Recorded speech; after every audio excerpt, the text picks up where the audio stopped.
अपन अपवर्तन के उदाहरण पढ़ रहे थे। अपवर्तन के उदाहरणों में मैं ये बता रहा था कि पानी से भरे हुए पात्र का पैंदा ऊपर की ओर उठा हुआ दिखाई देता है। मतलब अपन ये कह सकते हैं कि बाल्टी के पैंदे के अगर पास में पैंदे पर अपने पास कोई सिक्का रख दिया जाए तो वह अपनी वास्तविक स्थिति से थोड़ा सा ऊपर की ओर उठा हुआ दिखाई देता है। आगे बात समझ में अपने पास कोई दिक्कत नहीं है।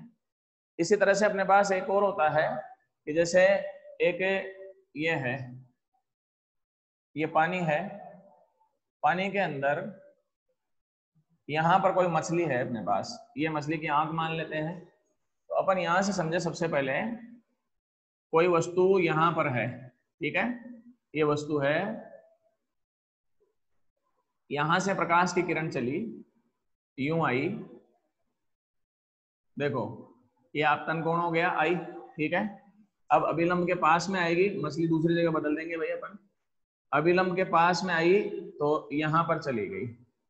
अब मछली मान लो कि यहां से देख रही है, तो ये कोण जो होगा वो किसके बराबर हो जाएगा, आर के बराबर हो जाएगा। अब जब आदमी है भाई, है ना, ठीक है, यहां से ये मछली या कोई अंदर तैराक जो है या गोताखोर पानी के अंदर बैठा हुआ है, वो उसको देखेगा तो सबसे पहले ये किरण जो है इस व्यक्ति को या इस मछली को यहां से आती हुई नहीं लगेगी, ये कहीं ऊपर से आती हुई लगती है भाई अपने पास, यहां से आती हुई लगेगी। अब जहां से आती हुई लगती है वहां पर प्रतिबिंब का निर्माण हो जाएगा, तो ये प्रतिबिंब हो जाएगा, ये वस्तु हो गई। यहां से यहां तक की दूरी वस्तु की दूरी हो जाएगी, ये दूरी किसके बराबर हो जाएगी, प्रतिबिंब की दूरी हो जाती है। मेरे हिसाब से समझ में आ गया होगा, इसमें ऐसी कोई दिक्कतें नहीं है। आगे अपन चलें इसमें, तो यहां तक तो है ही। अब अपन चलें यहां से, तो अगर अंदर से मछली या कोई गोताखोर तट पर खड़े हुए किसी व्यक्ति को देखता है तो वह अपनी वास्तविक लंबाई से लंबा दिखाई देता है भाई, बड़ा दिखाई देगा। देखो, क्योंकि यहाँ पर वस्तु हो गई, प्रतिबिंब वहां बनेगा, इसका मतलब अपने पास ये व्यक्ति जो है अंदर से गोताखोर के द्वारा देखे जाने पर उसको लंबा दिखाई देता है, मतलब उसकी लंबाई अपने को बढ़ी हुई प्रतीत होती है। आ गया होगा समझ में अपने पास। फिर अगर अपन चलें, ये कोण जो होगा वो किसके बराबर हो जाएगा भाई, आर के बराबर हो जाएगा, और ये टोटल कोण किसके बराबर था, आई के बराबर। अब आप दूरियों के आधार पर, किसके आधार पर, अपन दूरियों के आधार पर अगर u और v का मान ज्ञात करना चाहते हैं तो मान ज्ञात किया जा सकता है। कैसे, देखो एक बार, यहां से ये ले लें अपने पास, ये इधर से आ जाएगा, यहां से अगर देखोगे आई के सामने की भुजा ये रहा, सबसे पहले आर के सामने की भुजा ये हो जाएगी, तो ये तो हो जाएगा लंब हो जाएगा, और ये क्या हो जाएगा, आधार हो जाएगा। तो इसमें अगर आप tan i निकालते हो तो लंब बटे आधार, ये लंब का मान कितना हो जाएगा v, आधार का मान ये मान लो कि ये x है, तो v अपॉन x हो गया। इसी तरह से अपन चलें इसमें वापस, अब tan r का मान, सॉरी ये तो tan r का मान हो गया, tan i का मान अगर निकालना है तो tan i में अपने पास ये यहां पर बनेगा, तो tan i बराबर क्या होगा बताओ, वही लंब बटे आधार, ये इसके सामने की भुजा, आर के सामने की भुजा उल्टा कर दिया भाई, x अपॉन v, इसमें x अपॉन u, ठीक है, ये tan i हो जाएगा। i व r का मान काफी कम होने पर tan i nearly equal to i, और नियरली इक्वल टू क्या ले सकते हो, साइन i ले सकते हो। सेम ऐसे के ऐसे ही अगर आप चलें, देखो tan r nearly equal to r, nearly equal to sine r हो जाएगा, तो यहां से ये तो साइन r के बराबर हो जाएगा और ये साइन i के बराबर हो जाएगा। समझ में आ रहा है ये सब कैसे, देखो tan i भी i के बराबर होता है, साइन i भी i के बराबर होता है, तो इसलिए यहां से लिया जा सकता है। तो साइन r का वैल्यू तो कितना हो जाएगा, x अपॉन v हो जाएगा, और साइन i का वैल्यू कितना हो जाएगा, x अपॉन u हो जाएगा। साइन i बटे साइन r किसके बराबर होगा भाई, x upon u upon x upon v, x x cancel हो गया। साइन i अपॉन साइन r अपवर्तनांक के बराबर होगा, तो n इज इक्वल टू क्या हो जाएगा, v अपॉन u के बराबर। अब n बता देता हूं मैं, ये पानी हो गया तो n1 हो गया, वो क्या हो गया, n2 हो गया अपने पास, ठीक है ना। प्रकाश की किरण किससे चल रही है, किसमें, इससे, इसमें आ रही है, तो अपवर्तनांक क्या लिखा जाएगा, n1 अपॉन n2 होगा भाई। क्या होगा यहाँ पर है, n1 अपॉन n2 बराबर v अपॉन u। n1 का मतलब कौन सा माध्यम हो गया, पानी, तो n water upon n air बराबर v अपॉन u। तो अपन ये भी लिख सकते हैं, अगर एयर का लगभग किसके बराबर मान लें, 1 के बराबर, तो n वाटर बराबर v अपॉन u, और v अगर u निकालना है तो v अपॉन n वाटर आ जाता है। इनमें से किसी का भी मान आसानी से ज्ञात किया जा सकता है। तो कितना लंबा प्रतीत होगा, ये आ गया। कितना विस्थापन हुआ वो देखो एक बार, विस्थापन d बराबर v माइनस यू। अब u का मान अगर दे रखा है तो v का मान हो जाएगा n u हो जाएगा माइनस u हो जाएगा, तो d बराबर u कॉमन ले लो, n माइनस 1 के बराबर। इस सूत्र की सहायता से अपन ये ज्ञात कर सकते हैं कि प्रतिबिंब का विस्थापन कितना हो जाता है। अब एक बार आप इसका स्क्रीनशॉट ले लें, उसके बाद में अपन आगे बढ़ेंगे भाई।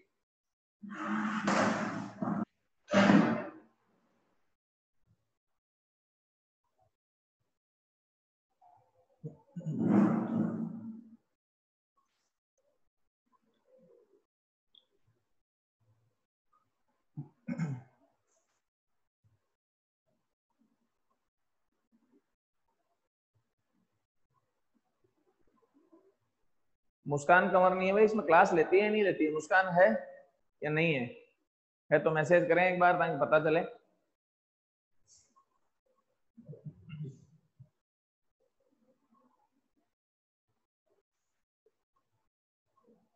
चलो जी भाई,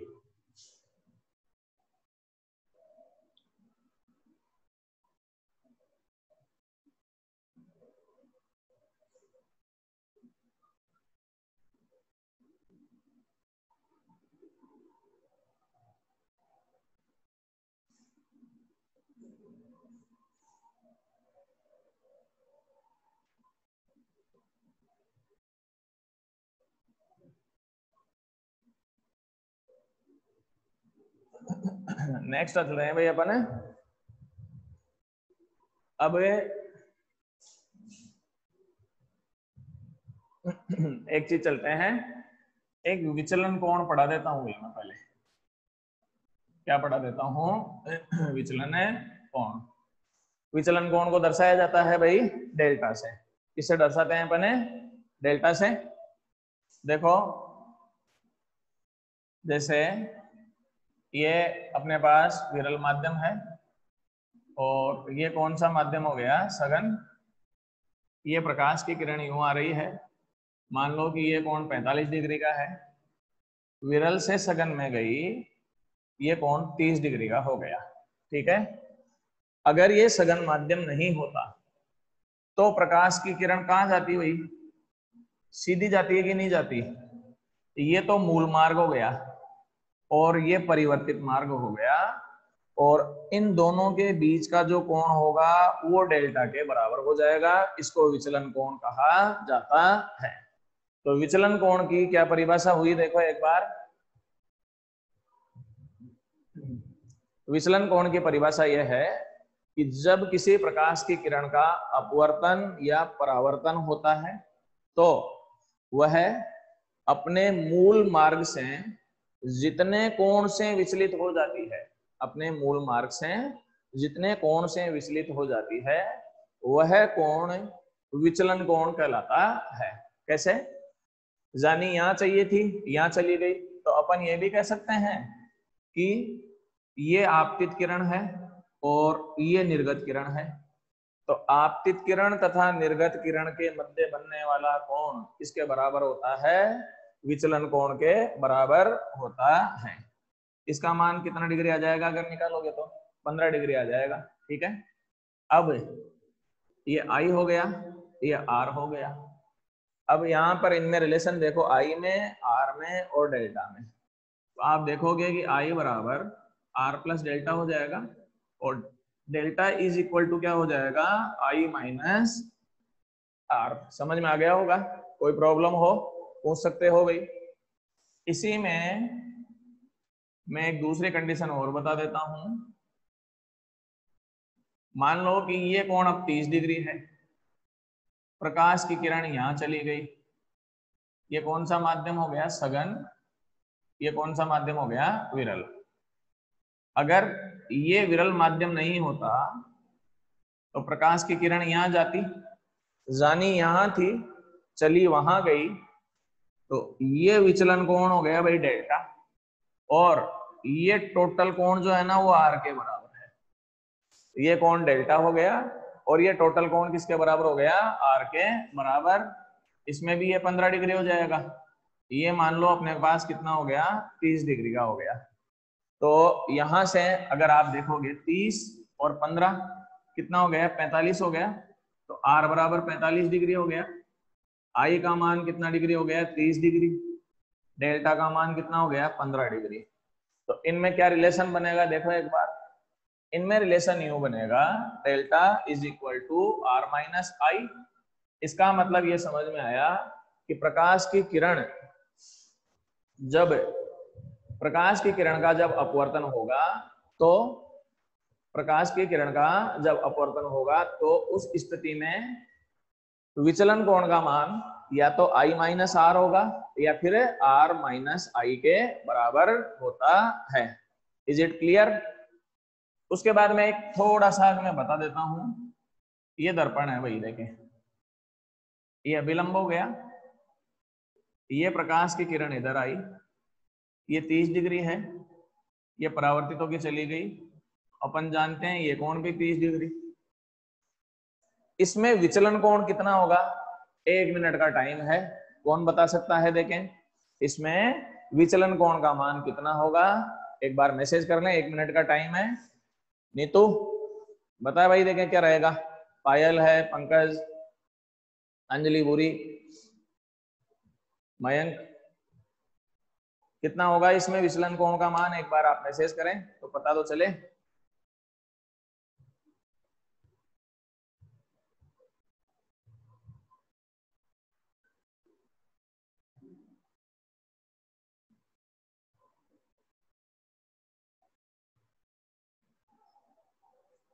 हाँ भाई, मयंक ने 120 बताया है, मनोज ने भी 120 बताया है, अमन कुमावत ने भी 120 बताया है।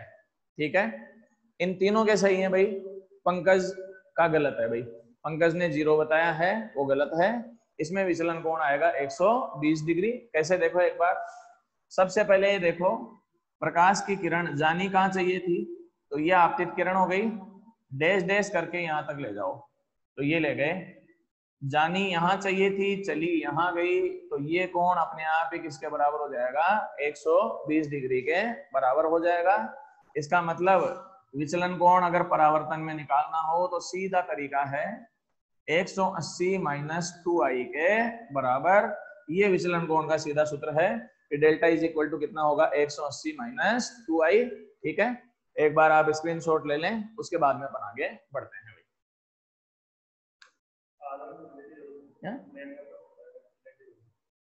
हाँ, जबकि ये इसमें कितना साग नेट आता है, तो रोज थोड़े दूंगा। ये देखो मोबाइल की हालत देखो, गर्म हो गया। हाँ, ये तो भाई चलो एक क्लास तो ले लें, इसलिए गर्म होता है। ये देखो, देखो।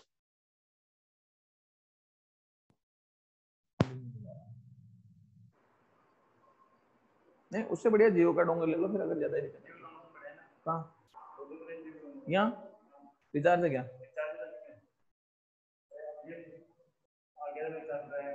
कौन?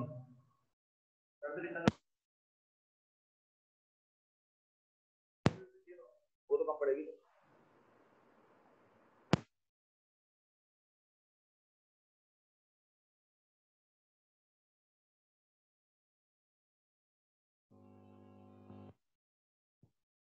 अगर ऑन क्या बनाता है, हाँ रिचार्ज पे है वो तो।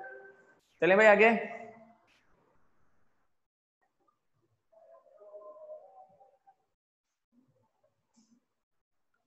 $1.5 GB तो एक क्लास में खा जाता है। अभी देखना इस क्लास में लगभग पूरा हो जाएगा मेरा नेट, और इतना ही लगता है इसमें यार।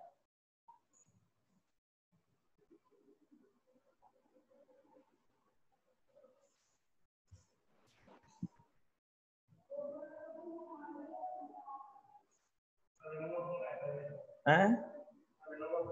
हाँ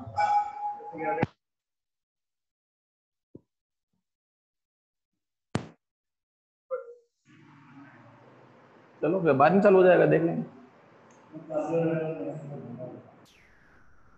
हाँ भाई, नेक्स्ट टॉपिक है पार्श्व विस्थापन। ठीक है, डी। देखो भाई, ये टॉपिक जो है अभी चलते हैं।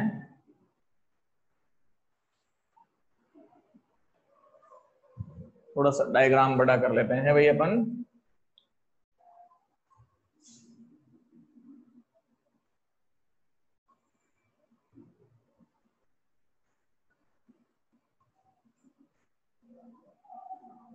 ये कांच की पट्टिका है भाई, इस पट्टिका की मोटाई टी के बराबर है भाई। पट्टिका की मोटाई कितनी है इसमें, टी है। अब अपन चलते हैं, यहां से ले लें अपन, ये अभिलंब हो गया, ये कोई प्रकाश की किरण है, तो ये आपतन कोण हो गया आई। अब ये विरल से सघन में जाएगी तो अभिलंब के पास में आ जाती है भाई, ये पास में आ गई और यहां चली गई। ये कोण आर हो गया, आ गया होगा यहां तक तो समझ में अपने पास, ठीक है। यहां पर फिर ये किरण जो है अभिलंब से परे हटी, तो इसको अभिलंब से ये परे हटा दिया भाई। अगर ये कांच की पट्टिका नहीं होती तो प्रकाश की किरण वो जो है वो सीधी जाती है कि नहीं जाती है अपने पास। तो एक बार उसका मूल मार्ग बना लो भाई, ये प्रकाश की किरण सीधी चली जाती और ये किरण दोनों एक दूसरे के समांतर भी होती है। इसका मतलब ये हुआ कि ये निर्गत किरण और ये आपतित किरण दोनों एक दूसरे के समांतर होती है। निर्गत किरण और आपतित किरण एक दूसरे के समांतर हो गई है, देख लो एक बार। अब अपन चलें इसमें से, ये कोण जो होगा वो डेल्टा के बराबर हो जाएगा। तो कौन सा कोण हो जाएगा, विचलन कोण कहलाएगा ये। यहां तक तो सारा क्लियर हो गया होगा, कोई दिक्कत नहीं है समझने में। अब मैं चलता हूं पार्श्व विस्थापन की परिभाषा, कि जब कोई प्रकाश की किरण किसी कांच की पट्टिका से गुजरती है तो वह अपने मूल मार्ग से जितनी दूरी से विस्थापित हो जाती है, वह अपने मूल मार्ग से जितनी दूरी से विस्थापित हो जाती है, वह दूरी, उस दूरी को अपन क्या कहते हैं, पार्श्व विस्थापन कहते हैं। देखो, जानी यहां थी, यहां चली गई, तो जितनी दूरी से वो शिफ्ट हो गई उस दूरी को पार्श्व विस्थापन कहा जाता है। अब अपन चलते हैं कि दोनों प्रकाश की किरणें एक दूसरे के क्या है भाई, ये समांतर है। ये दो समांतर रेखाएं हैं, इनके बीच की न्यूनतम दूरी निकालनी है। तो न्यूनतम, वीडियो बिल्कुल भी क्लियर नहीं आ रहा है क्या भाई विवेक, नेटवर्क की प्रॉब्लम होगी शायद तेरे एक बार, क्योंकि बाकी बच्चों को कैसा आ रहा है एक बार मैसेज कर दो भाई। निकिता, नेटवर्क की कैसी क्या दिक्कत है क्या, वीडियो क्लियर आ रहा है या नहीं आ रहा है। नीतू, ये दो समांतर रेखाएं हैं, उनके बीच की न्यूनतम दूरी कैसे निकालेंगे आप ये बताओ। समांतर रेखाओं के बीच की न्यूनतम दूरी निकालने का तरीका है, एक रेखा से दूसरी रेखा पर लंब डाल दिया जाए। एक रेखा से दूसरी रेखा पर लंब डाल दिया जाए तो दो समांतर रेखाओं के बीच की दूरी एक से दूसरी पर डाले गए लंब की लंबाई के बराबर होती है, या दोनों के मध्य की लंबवत दूरी जो होती है वो न्यूनतम दूरी के बराबर होती है। इसमें भी यही करना है अपने को, इससे इस पर लंब डाल दो, वो जो लंबवत दूरी होगी वो लंबवत दूरी किसके बराबर हो जाएगी, पार्श्व विस्थापन के बराबर होती है। तो ये इससे इस पर लंब डाल दिया अपन ने, ये दूरी जो होगी वो पार्श्व विस्थापन के बराबर हो जाती है। ये पार्श्व विस्थापन हो गया भाई अपने पास। क्लियर है पार्श्व विस्थापन का मतलब। अब अपन जो है इनके नाम दे देता हूं मैं, ए, ये बी, ये सी और ये डी। ये कोण 90 डिग्री का, इसमें ये कोण 90 डिग्री का। क्लियर। आर के सामने की भुजा ये लंब हो गई, 90 के सामने की भुजा कर्ण हो गई, यहां पर ये आधार हो गया। फिर डेल्टा के सामने की भुजा ये लंब हो गई, ये कर्ण हो गया और ये आधार हो गया। मेरे हिसाब से यहां तक तो सारा क्लियर हो गया होगा। अब अपन चलें यहां से, चलो सबसे पहले मैं ये ले रहा हूं, देखो भाई त्रिभुज ए बी सी से, त्रिभुज है ए बी सी से, इसमें कोस आर निकाल रहा हूं भाई मैं। कोस का मतलब आधार बटे कर्ण, तो ये आधार हो गया ए बी, कर्ण हो गया ए सी, A B upon A C, और ए बी का मान किसके बराबर है, देखो टी के बराबर है, अपॉन ए सी आ गया अपने पास। ठीक है, ए सी का मान निकालना है तो ए सी किसके बराबर आएगा, टी अपॉन कोस आर के बराबर। ये समीकरण नंबर कितना हो गया, 1 हो गया। यहां तक क्लियर है। एक उसको जोड़ो नेहा को। हाँ भाई, अब त्रिभुज है ए सी डी, ए सी डी से, इसमें साइन निकाल लो भाई, साइन डेल्टा। क्या निकालेंगे अपन है, साइन डेल्टा। तो लंब बटे कर्ण, लंब हो गया सी डी, कर्ण हो गया ए सी, तो ये C D upon A C, और sine delta is equal to, C D का मान डी है अपॉन ए सी, इधर गुणा कर दो तो डी बराबर ए सी साइन डेल्टा हो जाएगा। यहां तक तो कोई दिक्कत नहीं है। फिर आगे चलें, ए सी का मान रखो समीकरण 1 से, क्या लिया होगा बताओ, डी बराबर T upon cos are and sine delta. एक सूत्र तो ये बन जाता है भाई, और आगे बताता हूं मैं। डेल्टा का मान आई माइनस आर होगा, ये रहा, आर प्लस डेल्टा किसके बराबर है, आई के बराबर है, तो आई माइनस आर रखो, तो डी बराबर T upon cos R sine I minus R हो गया। ये पार्श्व विस्थापन का बेसिक फॉर्मूला होता है। अब आगे अपन चलेंगे इसमें, देखो सबसे पहले यहां से लेवे, यदि एक सूत्र और बना रहा हूं भाई मैं, आई व आर का मान काफी कम हो तो, मान लो कि आई और आर का मान बहुत ही कम है, तो आप सब जानते हैं कि थीटा का मान बहुत कम होने पर साइन थीटा लगभग थीटा के बराबर होता है, और कोस थीटा का मान किसके बराबर होता है, 1 के बराबर होता है। तो साइन थीटा थीटा के बराबर, तो ये पूरा पद जो है आई माइनस आर के बराबर हो जाएगा। इसका मान किसके बराबर हो जाएगा, 1 के बराबर। तो डी बराबर क्या आएगा बताओ, चलो टी और आई माइनस आर, एक ये इसका फॉर्मूला बना दिया अपन ने। ठीक है, उसको जोड़ दो एक को, इसमें से आई कॉमन ले लें अपन, तो आई कॉमन लेंगे तो ये हो जाएगा डी बराबर टी, आई कॉमन ले लिया, या आई उधर कॉमन ले लेता हूं मैं, आई कॉमन ले लिया तो ये बचेगा 1 माइनस आर अपॉन आई। ठीक है ना, आई ऐसा का ऐसा। ये समीकरण नंबर मान रहा हूं भाई मैं 2। अब अपन जानते हैं स्नेल के नियम से, एन बराबर sine I upon sine R होता है। अगर आई और आर का मान बहुत कम हो तो एन को लगभग किसके बराबर लिख सकते हो, आई अपॉन आर के बराबर। तो एन नियरली इक्वल टू किसके बराबर लिखा जा सकता है, आई अपॉन आर के बराबर, और 1 अपॉन एन बराबर आर अपॉन आई। ये मान इस समीकरण में रख दो भाई, समीकरण 2 से, समीकरण है 2 से। तो अपने पास डी का मान आ गया T 1 minus 1 upon N into I. ये पार्श्व विस्थापन का एक सीधा फॉर्मूला भी है, पर ये तभी एप्लीकेबल है जब आई और आर का मान बहुत ही कम होता है। अब एक बार आप स्क्रीनशॉट ले लें। अभी भी वीडियो वैसा ही आ रहा है या सुधार हुआ है थोड़ा बहुत, एक बार मैसेज भी कर दें वीडियो क्लियर हुआ या नहीं।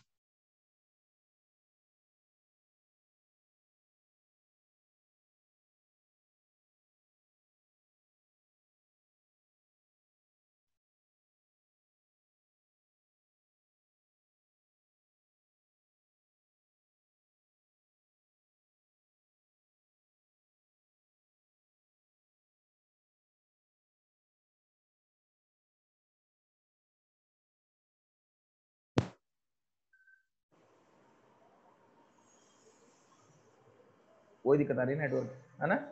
है? हाँ नहीं नहीं दिक्कत है नेटवर्क की। ये रहा ना, क्या कुछ ये रहा कम आ रहा है।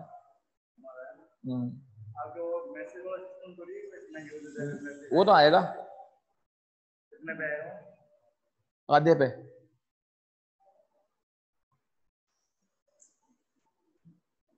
आधे पे अभी चलने को, अभी तो नहीं आएगा। क्लियर है अब आ रहा ना, ये देखो। चलो भाई आगे बढ़े। वो उस समय कोई डिस्टर्ब हुआ होगा यार।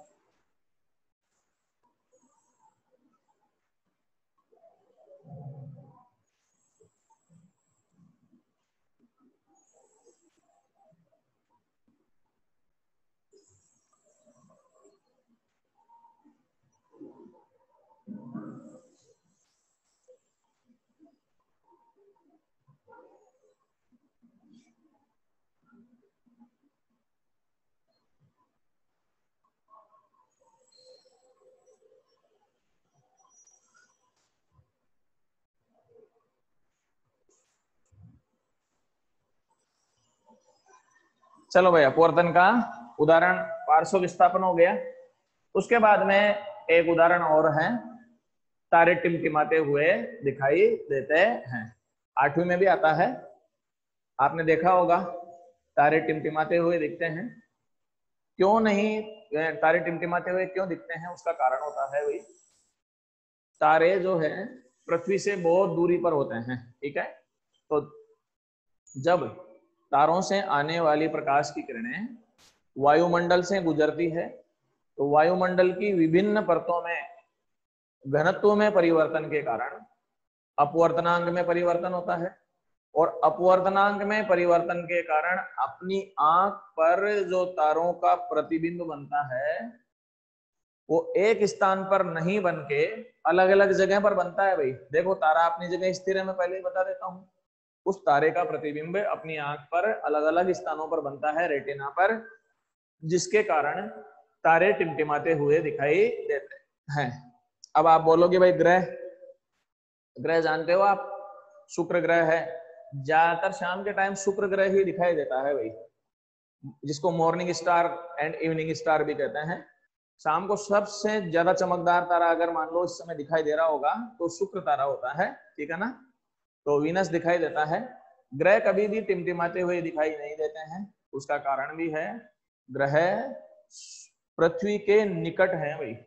पृथ्वी के निकट हुए तो आंख पर बनने वाला प्रतिबिंब बड़ा बनता है, बड़ा प्रतिबिंब बनेगा तो उसकी स्थिति में कोई परिवर्तन दिखाई नहीं देता है, जिसके कारण तारे टिमटिमाते हुए दिखते हैं, परंतु ग्रह टिमटिमाते हुए नहीं दिखाई देते हैं।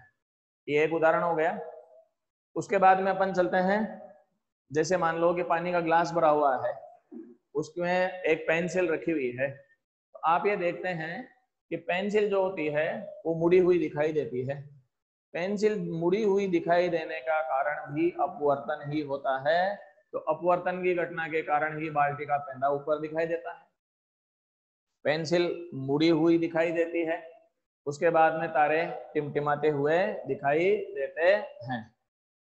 एक और होता है भाई सुबह और शाम के समय, है ना, at the time of sunrise and at the time of sunset. सुबह और शाम के समय सूर्य अपनी वास्तविक स्थिति से थोड़ा सा ऊपर की ओर उठा हुआ दिखाई देता है भाई। वास्तविक स्थिति से थोड़ा सा ऊपर की ओर उठा हुआ कैसे दिखाई देता है? ये पृथ्वी है भाई, ठीक है ना। अब अपन चलें, अभी मान लो कि सनसेट हो रहा है, ठीक है ना, और सूर्य यहाँ पर पहुंच गया और अपनी स्थिति जो है यहाँ पर है, सूर्य सनसेट में यहाँ पर पहुंच चुका है। ये वायुमंडल है पूरा पृथ्वी के चारों ओर का, ये वायु की परतें हो गई। इस समय प्रकाश की किरण जो है इस आदमी के पास यूं पहुंचती है, ये प्रेक्षक है भाई अपने पास, ठीक है, इसके पास यूं पहुंचेगी। जब यह आदमी इस प्रकाश की किरण को देखता है तो ये किरण उसको यहां से आती हुई प्रतीत होती है। तो ये सूर्य अपनी वास्तविक स्थिति यहाँ पर है, उसके बजाय यहाँ पर इसका प्रतिबिंब दिखाई देता है, मतलब अपनी वास्तविक स्थिति से थोड़ा सा ऊपर की ओर उठा हुआ दिखाई देता है। सुबह भी ऊपर उठा हुआ दिखाई देता है और शाम को भी ऊपर उठा हुआ दिखाई देता है। इसका मतलब ये हुआ कि सूर्य भले यहाँ चला जाए परंतु पूरा अंधेरा नहीं होगा, अभी तक पूर्णतः अंधकार नहीं हो पाता है, क्योंकि सूर्य के पोजीशन ये किरणें आ रही है कि नहीं आ रही है। इस घटना के कारण ही दिन की लंबाई 4 मिनट बढ़ जाती है भाई। दिन की लंबाई कितनी बढ़ती है? 4 मिनट, 2 मिनट सुबह और 2 मिनट शाम को। अगर आप देखेंगे तो उसमें देखना कि जब सनसेट होता है तो सनसेट होते ही तुरंत अंधेरा नहीं हो जाता है, कम से कम 2 मिनट का टाइम ऐसा रहता है जिस समय सूर्य दिखाई नहीं देता है परंतु उजाला बना रहता है। और उजाला बना रहता है उस समय सूर्य लाल भी रहता है अपने पास। वो लाल क्यों होता है वो प्रकाश के प्रकीर्णन में अपने पढ़ाएंगे, पर वो उजाला क्यों दिखाई देता है उसका कारण अपवर्तन की घटना है। तो सूर्य अपनी वास्तविक स्थिति से ऊपर उठा हुआ दिखाई देता है। सेम ऐसा कैसा ही अपने पास सुबह जब दिन उगता है, सनराइज होता है, तो आप लोगों ने एक घटना देखी होगी कि सूर्य दिखता ही नहीं है लेकिन उजाला हो चुका होता है। सूर्य दिखता नहीं है लेकिन उजाला हो चुका होता है। उसका कारण भी ये रहता है कि वो अपवर्तन की घटना के कारण अपने पास उस समय सूर्य की स्थिति अपने मूल स्थिति से अलग दिखाई देती है। तो दिन की लंबाई कुल मिलाकर 4 मिनट बढ़ जाती है, 2 मिनट सुबह बढ़ जाएगी और 2 मिनट शाम को बढ़ जाती है, ठीक है। ये अपवर्तन की घटना के सारे उदाहरण हैं। इसके बाद में अपन जो है नेक्स्ट में पूर्णांतरिक परावर्तन पढ़ाएंगे या तो, और पूर्णांतरिक परावर्तन नहीं पढ़ाएंगे तो कल से लेंस वगैरह अपन चालू करेंगे, ठीक है। कोई प्रॉब्लम हो आप मैसेज कर सकते हैं।